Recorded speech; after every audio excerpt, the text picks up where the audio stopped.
नमस्कार मित्रांनो. आज आपण सगळीकडे बघत आहोत, की स्टॉक मार्केट किंवा शेअर मार्केटच्या बाबतीमध्ये ऐकतोय, बोलतोय, इन्व्हेस्टमेंटच्या बाबतीमध्ये बोललं जातंय. बट स्टॉक मार्केट किंवा शेअर मार्केट शिकणं का गरजेचे आहेत? या व्हिडिओच्या माध्यमातून एक महत्त्वाचे 5 फायदे जे आहेत ना, स्टॉक मार्केटच्या बाबतीमध्ये आपण बघणार आहोत. आता सगळ्यात महत्त्वाचं फायनान्शियल अवेअरनेसच्या दृष्टिकोनातून आपल्याला शेअर मार्केटच्या संदर्भात माहिती असणं गरजेचं आहे. कारण आता मार्केटमध्ये म्हणजेच जर तुम्ही बघितले इन्व्हेस्टमेंटच्या बाबतीमध्ये, तर नंबर ऑफ आपण लोकं म्हणू की काय करतायत तर इन्व्हेस्टमेंटकडे जास्तीत जास्त अट्रॅक्ट होत आहे. इन्व्हेस्टमेंट करण्याचा विचार करत आहेत. स्टॉक मार्केटमध्ये असेल किंवा अदर म्युच्युअल फंड स्कीम्स असतील त्याच्यामध्ये. आता 5 फायद्यामध्ये पहिला फायदा जो आहे तो विविध गुंतवणुकीचे पर्याय जे आहेत ना आपल्याला समजतात. म्हणजे समजा जर तुम्ही शेअर मार्केटच्या बाबतीमध्ये अवेअर असाल, माहिती घेत असाल, तर त्याचा बेनिफिट काय होतो, की तुम्हाला वेगवेगळ्या प्रकारचे गुंतवणुकीचे माध्यमे कळतात. जसं की शेअर्स असतील, म्युच्युअल फंड असेल, नंतर ई-टी-एफ असेल, आय-पी-ओज वगैरे असेल. तर याच्या संदर्भातली सखोल माहिती जी आहे ना, आपल्याला याच्या माध्यमातून मिळते, म्हणजे शेअर मार्केटच्या संदर्भात.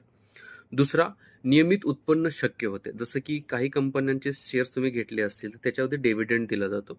ठराविक कार्यकाळानंतर डिव्हिडंड दिला जातो. तर त्या डिव्हिडंडच्या माध्यमातून पण आपला एक इन्कम सोर्स चालू होऊ शकतो. हा दुसरा मुद्दा. तिसरा, एक स्वतंत्र वित्तीय नियोजन करू शकता तुम्ही. म्हणजेच विदाऊट कुणाच्या सल्ल्याने. म्हणजे आता काय झालेलं आहे, की मार्केटमध्ये बरीच लोकं सल्ला द्यायला येतात.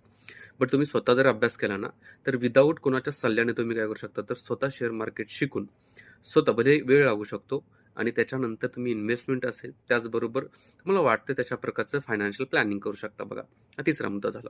चौथा सगळ्यात महत्त्वाचा, की जे आत्ता एफ-एन-ओ म्हणजे फ्युचर अँड ऑप्शन ट्रेडिंग केलं जातं ना, अतिशय चुकीची पद्धत आहे. त्याच्या माध्यमातून तुमची कुठलीही वेल्थ तयार होत नाहीये.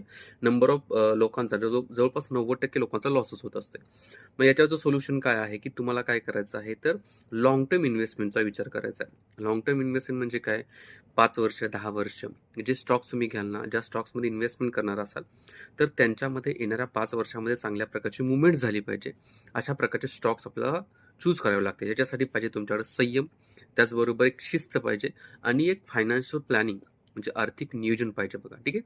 आणि 5वा सगळ्यात महत्त्वाचं, की जे टॅक्समध्ये काही वेळेला सवलती पण मिळतात.